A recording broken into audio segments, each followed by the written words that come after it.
Time now on Going Bush, Andrew, to explore the beautiful mountain ash forests of Victoria. That's right, Nick. This area has had a proud and rich forestry history, and it's all been based on regeneration. We thought we'd come and visit and tell you the story of regen.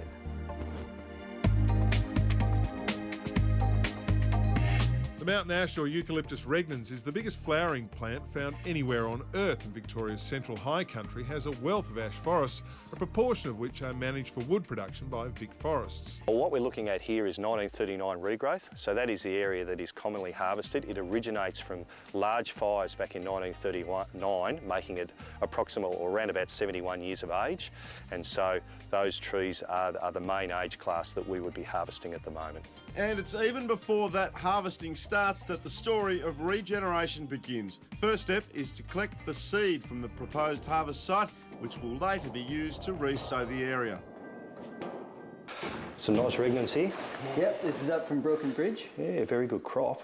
Yeah, it's good. So pretty consistent throughout the whole coop? Yeah, there was a good crop. It's still the 0809 seed crop. So once the seed's been kilned, it's put in barrels and brought to areas like this. The seed stores like this spread out all over Victoria. Each barrel is labelled and given a card. The reason that is important is so you know exactly what the seed is and where it came from. So when you regenerate a site, it is like for like. And the reason you want to do that is so the ecosystem doesn't change. We want to make sure that the same plant and animal community that was there prior to the harvesting is progressively replaced and enhanced as a result of our activities. With seed collected, the site is then prepared by either burning or ripping to give each precious seed the best chance of germination. We try and mimic nature as much as possible. So by undertaking the regeneration burn, we're mimicking a wildfire coming through. It does two things. It creates the ash bed, and it also releases seed from the canopy in the surrounding trees or seed trees that are within the coop. The capsule's open and the seed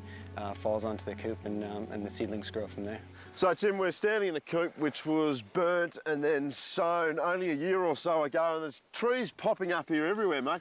How many actual seeds do you sow? Within 100 metres by 100 metres square, Andrew, we sow 200,000 seeds per hectare. And of that, around 10,000 seedlings might germinate, and within another 10 years we might have 3,000 seedlings present, and then within another 50 to 60 years we'll be ending up with 300 seedlings per hectare, or trees per hectare. So it really is survival of the fittest. This coop was sown last year, so it's just under 12 months now.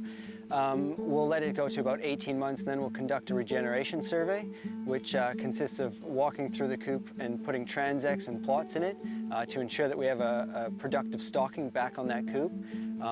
That will then grow back into a productive forest. We'll hand that back to the land manager, the Department of Sustainability and Environment, and that'll grow into a forest which will go back into the rotation. We like to think of our operations as being purely organic, so that we don't commonly fertilise, and we also don't use any herbicides or any insecticides of any nature. It is purely natural regeneration and natural selection as the trees get older. All right, well, that view demonstrates the regeneration story very, very well. This is the Latrobe State Forest, and in the hills there, Nick, it's a patchwork. It's forests of all different ages. This has been a working forest for in excess of 100 years, right up until this coop was harvested as recently as this year. And it does demonstrate the cyclical nature of this regeneration program. With the right management, it goes on and on and on and on. Last year was a record year for the Vic Forests regeneration team. A total area of 5,300 hectares was sown, including 750 hectares in East Gippsland, which self-regenerated after harvesting operations. The total area regenerated larger than the total area of harvest at a cost of more than $6 million. I don't think people quite understand the scope of what we do in terms of the regeneration work. It's an enormous part of our overall program, and as we've heard from the other guys, it certainly is a major part of what we do, and basically it allows our industry to be sustainable. What we're doing today to regenerate the forest will benefit the community in 70, 80, 100 years' time. So it really is part of a big cycle that we're a very small cog in. So, most mountain ash harvested in Victoria is 1939 regrowth, with Vic Forests committed to not harvesting any ash trees that predate 1900. Seed from the site is used to sow the site to avoid subtle changes to the ecosystem. Insecticides and fertilisers aren't part of the regen story, and last year Vic Forests regenerated more area than it harvested.